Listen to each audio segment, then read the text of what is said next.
अतिशय आरोग्यदायी, पाचक, पित्तशामक, बहुगुणी आणि वर्ष काय 2-3 वर्ष आरामात टिकेल अशी पांढरी शुभ्र चटपटीत आवळा सुपारी आज आपण बनवत आहोत.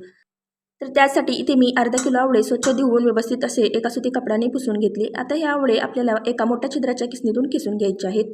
तर पहा अशा प्रकारे इथे मी सर्व आवळे किसून घेतले आहेत. आता एका खलबत्त्यामध्ये 1 चमचा धने, 1 चमचा जिरे, अर्धा चमचा काळे मिरी घालून ओबडधोबड आपल्याला वाटून घ्यायचे आहे.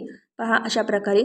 तर आता हा ताजा मसाला आपला इथे वाटून झालेला आहे, तो एका वाटीमध्ये काढून घेतला आणि आता हा आवळ्याच्या किसावरती हा तयार केलेला मसाला घातला. आता यामध्ये अर्धा चमचा मीठ, अर्धा चमचा सैंधव मीठ, पाव चमचा हिंग, पाव चमचा चाट मसाला, 4 चमचे पिठी साखर घालायची आणि अगदी हलक्या हाताने आपल्याला ते व्यवस्थित मिक्स करून घ्यायचे आहे. अन्यथा आपण जास्त याला हात हलवत बसले तर त्याला पाणी सुटू लागते. त्यामुळे अगदी 1 ते 1.5 मिनिटच आपल्याला हे व्यवस्थित हलवत मिक्स करून घ्यायचे आहे.